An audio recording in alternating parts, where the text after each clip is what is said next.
ഇന്ന് രാവിലെ മുതൽ കാണുന്ന ന്യൂസുകളിൽ നിങ്ങളെല്ലാവരും ശ്രദ്ധിച്ചു കാണും. അർജുൻ്റെ മൊബൈൽ കണ്ടെത്തി ലോറിയുടെ ക്യാബിനിൽ മകൻ്റെ കളിപ്പാട്ടം. ഓക്കെ, ചെറിയൊരു ലോറി. ഓക്കെ, ആ ഒരു കളിപ്പാട്ടം ക്യാബിനകത്ത് നിന്ന് കിട്ടിയതാണ്.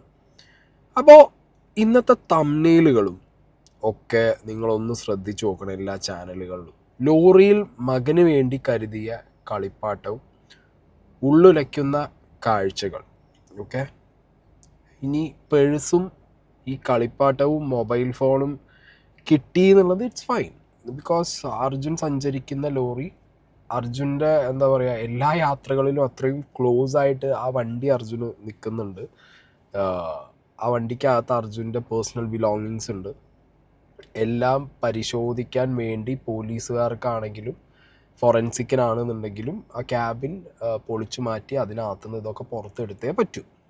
പക്ഷെ ഇവിടുത്തെ മീഡിയാസിൻ്റെ ഒരു തരം ഭയങ്കര ഒരു ഇമോഷണൽ സാധനം വ്യൂവർഷിപ്പിന് വേണ്ടിയിട്ട് തന്നെയാണ്. ബട്ട് സ്റ്റിൽ ഇത് കാണുമ്പോൾ സത്യം പറഞ്ഞു കഴിഞ്ഞാൽ നല്ല ദേഷ്യമാണ് എനിക്ക് തോന്നിയത്. മനോരമ ന്യൂസിൽ ആദ്യം അതിൻ്റെ റിപ്പോർട്ടർ പറഞ്ഞു ഈ ക്യാബിനകത്ത് അർജുൻ്റെ റിമൈനിങ്സ് ഉണ്ട്, പക്ഷെ അവർ കാണിക്കില്ല. ഓക്കെ, അതിൻ്റെ ഒരു വീഡിയോ ഞാൻ അവിടെ പ്ലേ ചെയ്യാം. ലോറിയുടെ ക്യാബിനിൽ ഇനിയും ശരീരഭാഗങ്ങൾ ഉണ്ട് എന്നാണ് സംശയം. അർജുന്റെ DNA പരിശോധന ഹുബ്ബള്ളിയിലെ ഫോറൻസിക് ലാബിലാണ് നടക്കുക.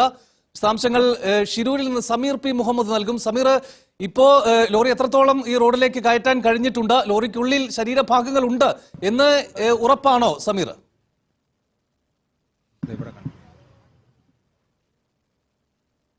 അനൂപെ, ലോറിക്കകത്ത് ശരീരഭാഗങ്ങൾ ഉണ്ട് എന്നുള്ളത് ഉറപ്പാണ്.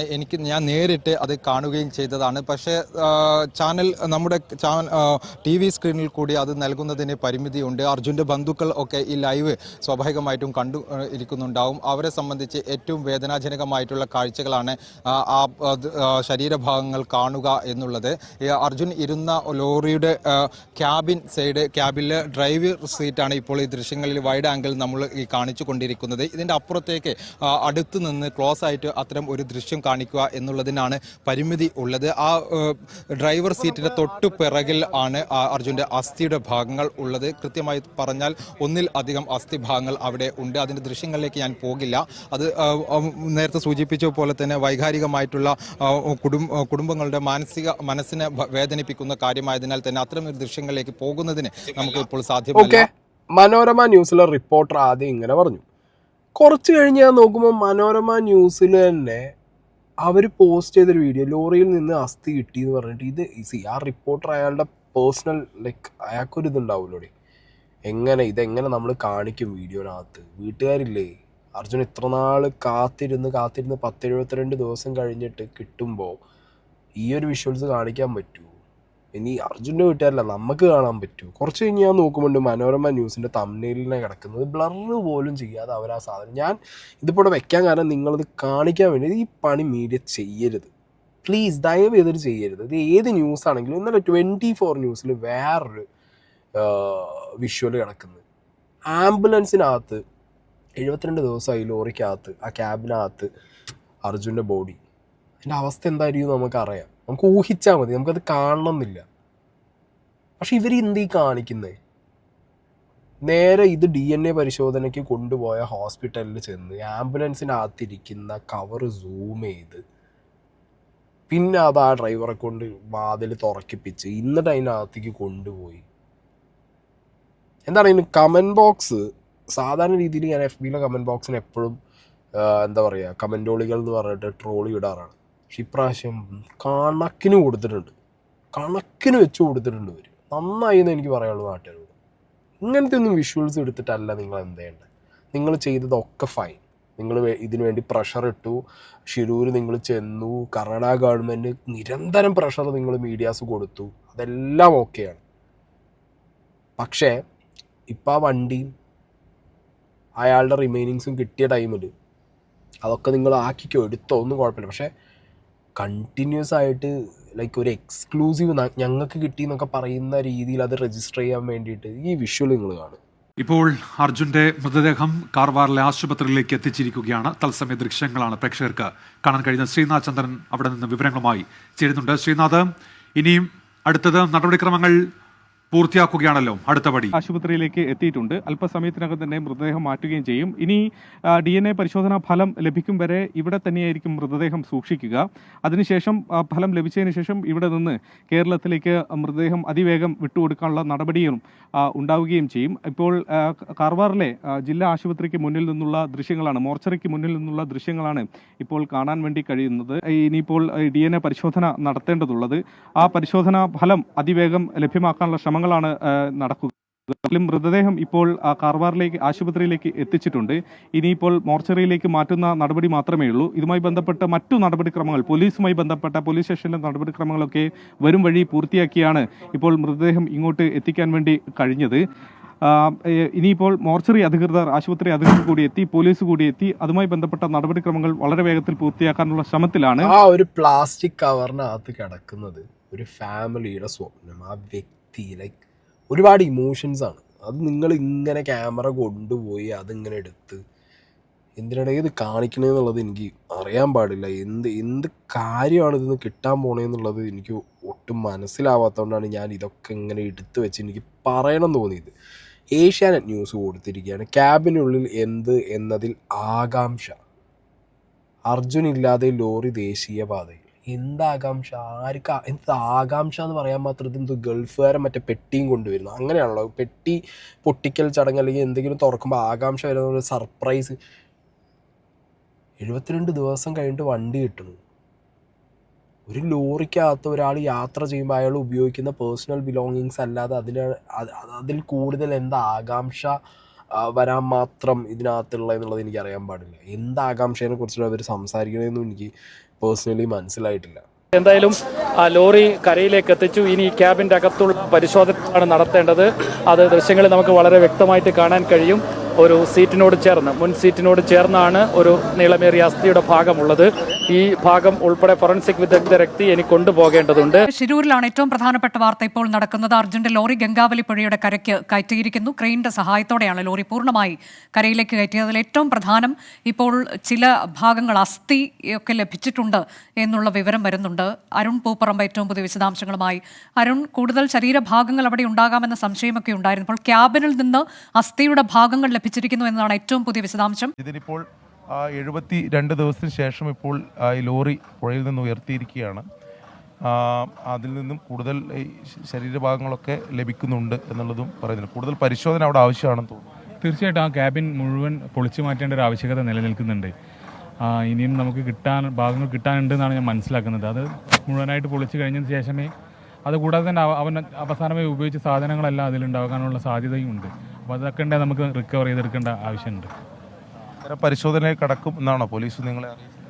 അതിലെല്ലാം ചെയ്യുന്നതാണ്. ഞാൻ കളക്ടറായിട്ട് ബന്ധപ്പെട്ടിരുന്നു, SP ആയിട്ട് എല്ലാം ബന്ധപ്പെട്ടിരുന്നു. അപ്പം അവരത് പറഞ്ഞിട്ടുണ്ട്, എല്ലാം ചെക്ക് ചെയ്യുന്നുള്ള ഉറപ്പ് വരുത്തിയിട്ടുണ്ട്. ഓക്കെ, അർജുനെ തപ്പാൻ വേണ്ടിയിട്ട്, അർജുൻ്റെ ബോഡി തപ്പാൻ വേണ്ടിയിട്ടോ അല്ലെങ്കിൽ അർജുൻ്റെ വണ്ടി കിട്ടുന്നത് എങ്ങനെയാകും, എന്താവും, ഇതൊക്കെ അറിയാൻ വേണ്ടിയിട്ട് അർജുൻ്റെ അളിയനും ബ്രദറൊക്കെ അവിടെ ഉണ്ടായിരുന്നു. അവരോട് ചെന്നിട്ടാണ് ഇപ്പോൾ ഈ റിമൈനിങ്സിൻ്റെ കാര്യവും അല്ലെങ്കിൽ വണ്ടിക്കകത്തുള്ള സാധനങ്ങളുടെ കാര്യം വീണ്ടും ചോദിക്കുന്നു. ഇതിനിടയിൽ എല്ലാവരുടെയും ഒരു പ്രത്യേക തരം നെറേറ്റീവ് ഉണ്ട്. ഈ കളിപ്പാട്ടം വാങ്ങി, അർജുൻ മകനായി വാങ്ങിയ കളിപ്പാട്ടവും കിട്ടി, ഇത് അർജുൻ മേടിച്ച് വീട്ടിൽ കൊണ്ടുപോകാം, അങ്ങനെ ഒരു സ്റ്റോറി ലൈൻ തന്നെ ഒരു ഏകദേശം തംബ്നെയിലും ന്യൂസിലൊക്കെ അടിച്ചിട്ടുണ്ടായിരുന്നു. പിന്നെ അത് അർജുൻ്റെ അളിയൻ തന്നെ പറയുന്നുണ്ട്, വീട്ടിലുണ്ടായിരുന്ന കളിപ്പാട്ടമാണ്, അത് കൊണ്ടുവന്ന് വണ്ടിയിൽ വെച്ചതാണ് അത് ക്യാബിൻ്റെ അകത്ത് എന്നുള്ളത്. ജിതിൻ നമ്മളോടൊപ്പം. ജിതിൻ, ഇപ്പോൾ നമുക്ക് ഇവിടുന്ന് ഒരു മൊബൈൽ ഫോൺ കിട്ടിയിരുന്നു, അത് അർജുൻ്റെ ആണ്. അർജുൻ്റെ 2 മൊബൈൽ ഉണ്ടായിരുന്നു, 2ഉം നമുക്ക് കിട്ടി കഴിഞ്ഞിരിക്കുന്നു. അർജുൻ്റെ വാച്ചും കിട്ടി. അർജുൻ്റെ ബാഗ് ഉണ്ടായിരുന്നു, ബാഗും ട്രാവലർ ബാഗ്, അത് പറഞ്ഞ അതേ ബാഗ് തന്നെ കിട്ടി. എല്ലാ ഡ്രസ്സുകൾ എല്ലാം ലഭിച്ചു കഴിഞ്ഞു. ഈ കുട്ടിയുടെ ഒരു കളിപ്പാട്ടം കിട്ടിയല്ലോ, അത് വീട്ടിൽ കളിക്കുന്ന ഈ ദൃശ്യങ്ങളൊക്കെ ഉണ്ട്. അപ്പോൾ ഇത് സാധാരണ ലോറിയിൽ കൊണ്ടുപോകുന്നതാണ്. വീട്ടിൽ അർജുൻ്റെ മകൻ കളിച്ചുകൊണ്ടിരുന്ന സാധനമായിരുന്നു. പിന്നെ ഈ ലോറിയിലെ ക്യാബിനിൽ അലങ്കാര വസ്തുവായിട്ട് വെച്ചതായിരുന്നു. കുട്ടി കളിക്കുന്ന കളിപ്പാട്ടമാണ് ഈ ലോറിയിൽ അലങ്കാരമായിട്ട് ഇങ്ങനെ കൂടെ കൊണ്ടുപോകുന്നത്. അതെ. സൈഫുദ്ദീൻ ഇപ്പോൾ സൂചിപ്പിച്ചതുപോലെ അർജുൻ്റെ കുട്ടിയും അർജുനും വീട്ടിലെത്തിയാൽ കളിക്കുന്ന കളിപ്പാട്ടമാണിത്. ഇത് യാത്ര സമയത്ത് ലോറിയിലേക്ക് അർജുൻ കൂടെ കരുതും, എന്നിട്ട് തിരിച്ചു പോകുമ്പോൾ വീട്ടിലേക്ക് കൊണ്ടുപോകും, എന്നിട്ട് കുട്ടിയോടൊപ്പം അത് വെച്ച് കളിക്കും. അങ്ങനെ കളിക്കുന്ന ഒരു കളിപ്പാട്ടവും ഇപ്പോൾ ഇവിടെ ലഭിച്ചിട്ടുണ്ട്. എന്താണ് അർജുൻ്റെ അളിയൻ പറഞ്ഞ്? കുട്ടി കളിക്കുന്ന ഒരു കളിപ്പാട്ടമാണ്, അതൊരു ഷോയ്ക്ക് വേണ്ടിയിട്ട് ലോറിയുടെ ക്യാബിനിൽ വെച്ചു. ഇത് കേട്ട റിപ്പോർട്ടർ നേരെ വന്നിട്ട് അർജുൻ ഈ സാധനവും കൊണ്ട് പോവും, വീട്ടിൽ പോവും, എന്നിട്ട് കുട്ടീൻ്റെ ഒപ്പം കളിക്കും, എന്നിട്ട് തിരിച്ചു കൊണ്ടുവരും, വണ്ടിയിൽ വെക്കും, എന്നിട്ട് വീണ്ടും വീട്ടിൽ കൊണ്ടുപോകുമ്പോൾ വീണ്ടും കുട്ടീൻ്റെ ഒപ്പം കളിക്കും. എന്തിനിടെ ഈ ഇമോഷണൽ സ്റ്റോറി ലൈൻ ക്രിയേറ്റ് ചെയ്യുന്നതെന്ന് എനിക്കൊരു പിടുത്തവും കിട്ടുന്നില്ല. ഇതൊക്കെയാണോ ന്യൂസ് വാല്യൂ എന്ന് പറയുന്നത്? എനിക്ക് മനസ്സിലാവുന്നില്ല. ഇനി ഇതിന് പുറമെ അർജുൻ്റെ ബ്രദർ വളരെ ഇമോഷണലായിട്ട് ആ ലോറിയുടെ അടുത്ത് പോയി നിൽക്കുകയാണ്. അപ്പണ്ട് നേരെ ചെന്നിട്ട് ഓരോ കാര്യങ്ങൾ ചോദിച്ചിട്ട് റിമൈനിങ്സിനെ കുറിച്ചും കാര്യങ്ങൾ, ലൈക്ക് ആ പയ്യന് ക്യാമറ ഫേസ് ചെയ്യാൻ വയ്യ എന്നുള്ളത് അവൻ്റെ മുഖത്ത് വളരെ ക്ലിയറാണ്. അവന് ഇവരോട് പോകാൻ പറയാൻ പറ്റുന്നില്ല. എന്നിട്ട് പോലും അത് മനസ്സിലാക്കാതെ ഇടിച്ചു കയറി ചെന്നു. അർജുൻ്റെ സഹോദരൻ അഭിജിത്ത് ഈ ലോറിക്ക് സമീപമുണ്ട്. അർജുൻ ധരിച്ചിരുന്ന വസ്ത്രങ്ങൾ ഉൾപ്പെടെ അഭിജിത്ത് കണ്ടത് അത് തന്നെയാണെന്ന് സ്ഥിരീകരിച്ചിട്ടുണ്ട്. അഭിജിത്ത്, ഇതാണോ ചേട്ടൻ്റെ ഷർട്ടാണത്? ഷർട്ടുണ്ട്, ബിരിയുണ്ട്. ഇത് ഇത് ഇത് അതേട്ടൻ പൊതിക്കാൻ ഉപയോഗിക്കുന്ന ബിരിയാണ്, വീട്ടിൽ നിന്ന് കൊണ്ടുപോകുന്നതാണ്. ബാക്കിൽ അയലായിട്ട് ഉപയോഗിക്കുന്നതാണ്, അതിൽ ചിലപ്പോൾ തൂക്കിയിട്ടതായിരിക്കും ഉണങ്ങാൻ വേണ്ടിയിട്ട്. ചേട്ടൻ തന്നെയാണ്, ആരുമില്ല. എന്തായാലും ഇങ്ങനെയെങ്കിലും കിട്ടി. ഏട്ടൻ്റെ ഡ്രസ്സുകളും ഫോണൊക്കെ അതിൻ്റെ ഉള്ളിലുണ്ടാവും, ബാഗിലുണ്ടാവും. ബാഗ് അതിലുണ്ടെങ്കിൽ അതും കൂടി എത്തണം. ഏട്ടൻ്റെ ഓർമ്മയ്ക്ക് വേണ്ടിയിട്ട് ഒന്നും അറിഞ്ഞുണ്ടാവില്ല, അങ്ങനെ മുൾഭാഗം കണ്ടാൽ മനസ്സിലാവും.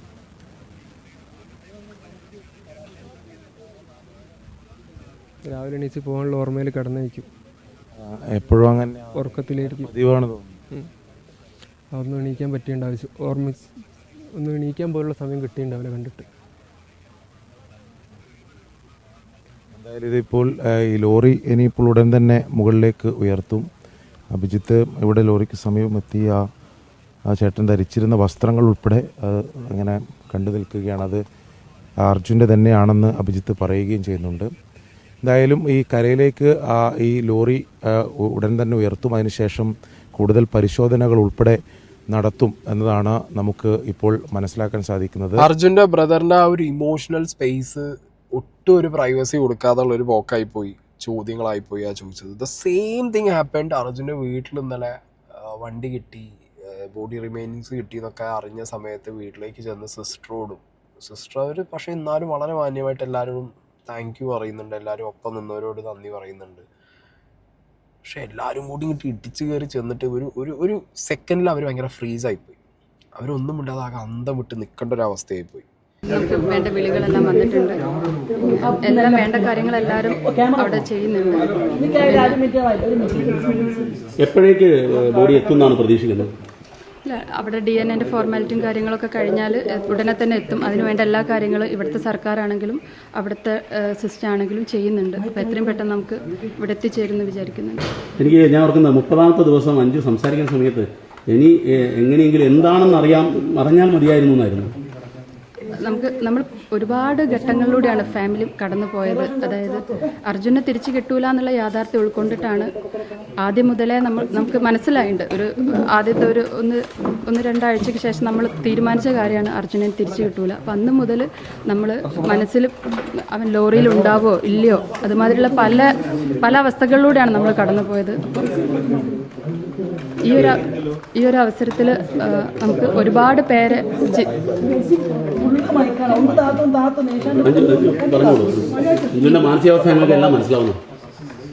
ഈ ഒരു അവസരത്തിൽ നമുക്ക് ഒരുപാട് പേരെ ഓർക്കാനുണ്ട്. ഭയങ്കര വേദനയുള്ള സംഭവമാണ്. നമുക്ക് ഒരിക്കലും അവനെ തിരിച്ചു കിട്ടൂല, അങ്ങനെ ഞങ്ങൾക്ക് ഒരിക്കലും മറക്കാൻ പറ്റൂല. ഞങ്ങൾ അനിയനെ അർജുൻ ഞാൻ ഒരിക്കലും അവനെ വിളിച്ചില്ല. എൻ്റെ കുട്ടനാണ്. ഞങ്ങൾ വീട്ടിലെല്ലാവരും കുട്ടനാണ്, ഞങ്ങളെല്ലാവരും കുട്ടാന്നാണ് വിളിക്കൽ. കുട്ടന് ഞങ്ങളെ കൂടല്ല, പക്ഷെ അവിടെ ഇട്ട് പോരാൻ ഞങ്ങൾക്ക് പറ്റൂലായിരുന്നു. ഞാൻ ഇത്രേ പറയുന്നുള്ളൂ. ഞാൻ എപ്പോഴും പറയാറ് മീഡിയാസ് ഉള്ളത് കൊണ്ടാണ് നമ്മൾ ഈ വിഷ്വൽസൊക്കെ കാണുന്നത് നമ്മളിലേക്ക് എത്തുന്നത്. പക്ഷെ ചില കാര്യങ്ങളുണ്ട്, അവോയ്ഡ് ചെയ്യാൻ പറ്റുന്ന ചില കാര്യങ്ങളുണ്ട്. വിഷ്വൽസ് എടുക്കാം, ആളുകളിലേക്ക് എത്തിക്കാം, പക്ഷെ ചില ഇമോഷണൽ സ്പേസ് ഭയങ്കര പ്രൈവസി വേണ്ടതാണ് ചില ആളുകൾക്ക്. ആൻഡ് ചില ഫുട്ടേജുകൾ ഭയങ്കര സെൻസിറ്റീവാണ്. ഇതൊക്കെ ലൈക്ക് യൂസ് ചെയ്യുമ്പോൾ കുറച്ചും കൂടി എന്താ പറയുക, കുറച്ചും കൂടി ഒരു അത് കീപ്പ് ചെയ്യണം, ആ ഒരു സ്റ്റാൻഡേർഡ് കീപ്പ് ചെയ്യണം. അല്ലെങ്കിൽ ആ ഒരു അത് വേണ്ടാതെന്ന് ഒഴിവാക്കിയാലും ഇറ്റ്സ് വെൽ ആൻഡ് ഗുഡാണ്. അല്ലാതെ ബ്രേക്കിംഗ് ആണ്, എക്സ്ക്ലൂസീവാന്ന് പറഞ്ഞിട്ട് ചില കാര്യങ്ങൾ ഇടുമ്പോൾ അത് പൊതുജനം കാണുന്ന സമയത്ത് അവർ നല്ല രീതിയിൽ റിയാക്ട് ചെയ്യും. ഓക്കെ, പക്ഷെ നിങ്ങളാരും ഇത് മൈൻഡ് ചെയ്യില്ല. ചാനലാണ്, നിങ്ങളുടെ വർക്ക് നിങ്ങൾ അങ്ങനെ മുന്നോട്ട് കൊണ്ടുപോകും. പക്ഷേ സ്റ്റിൽ ഞാൻ പറയുന്നത് ചില ടൈമിൽ പ്രത്യേകിച്ച് മരണം റിലേറ്റഡ് ആയിട്ടുള്ള കാര്യങ്ങളൊക്കെ പറയുമ്പോൾ അല്ലെങ്കിൽ കാണിക്കുമ്പോൾ there should be some standard. അത് കീപ്പ് ചെയ്തേ പറ്റൂ. ഓക്കെ, ഇനിയിപ്പോൾ പലരും ചോദിക്കും നീയും അപ്പോൾ അവർ കാണിച്ച വിഷയം നീയും കാണിച്ചില്ലടാ. പക്ഷെ ഇത് പറയുകയാണെങ്കിൽ ഇത് കാണിച്ചേ പറ്റൂ. ദയവ് ചെയ്തിട്ട് ലൈക്ക് നെക്സ്റ്റ് ടൈമെങ്കിലും ഇതേപോലുള്ളൊരിത് വരുമ്പോൾ ഓക്കെ മാക്സിമം ബ്ലർ ചെയ്തിട്ടൊക്കെ, ബട്ട് സ്റ്റിൽ തംബ്നെയിലിലേക്കൊക്കെ വരുമ്പോൾ ക്ലിക്ക് ബൈറ്റിന് വേണ്ടിയിട്ട് ലോറീൻ്റെ അവിടെ ഒരു വട്ടട്ട് വെച്ചിട്ട് ഇവിടെ ശരീരം എന്നുള്ളത് കാണിക്കുന്ന രീതിയിൽ അതെന്താ പറയുക, വ്യൂവർഷിപ്പിന് അങ്ങനെ ഒരു മൈൻഡ് ഉണ്ട്. ആളുകൾക്കത് കാണണം എന്നുള്ളൊരു മൈൻഡുള്ള ഒരു ലൈക്ക് വലിയ മെജോറിറ്റീനെ എക്സ്പ്ലോയിറ്റ് ചെയ്ത് ഈ വീഡിയോയിലേക്ക് എത്തിക്കാനായിരിക്കാം മേ ബി. ബട്ട് സ്റ്റിൽ എന്ത് പറയാൻ, ഞാൻ പറഞ്ഞല്ലോ കുറേയൊക്കെ ഇവരുടെ ആ ഒരു ഇമോഷണൽ പ്രൈവസി അത് അങ്ങനെ കീപ്പ് ചെയ്ത് അവർക്ക് ആ സ്പേസ് കൊടുക്കണം. ഇനിയിപ്പോൾ 2 ദിവസം കഴിഞ്ഞാൽ സംഭവിക്കാൻ പോവുക, ബോഡി നാട്ടിലേക്ക് കൊണ്ടുവരുമ്പോൾ അതിഭീകരമായിട്ടുള്ള തിരക്കായിരിക്കും അവിടെ. ഒരുപാട് നാട്ടുകാർ ഇഷ്ടവും സ്നേഹവും കൊണ്ട് പോകുന്നവരുണ്ട്. അതിനും പുറമെ അവരുടെ ഡബിൾ കൗണ്ട് മീഡിയാസ്, ഓൺലൈൻ മീഡിയാസും സാറ്റലൈറ്റ് ചാനലും ഒക്കെ ആയിട്ട് ഫ്രീലാൻസ് മീഡിയ ഒക്കെ ആയിട്ട് ഒരുപാട് പേര് വീണ്ടും അവിടെ കാണും. ഓക്കെ, ഞാൻ പറയുന്നത് ഒരു വളരെ ഇമോഷണൽ സ്റ്റേജ് ആയിരിക്കും അത്. അവിടെ വീട്ടുകാരുടെ മറ്റേ കണ്ണീർ സൂം ചെയ്യുന്ന പരിപാടിയൊക്കെ ചെയ്യാതിരിക്കുക, മാക്സിമം അത് അവോയ്ഡ് ചെയ്യാൻ ശ്രമിക്കുക. പറയാനുള്ളതേ പറ്റൂ, പിന്നെന്ത് പറയാൻ.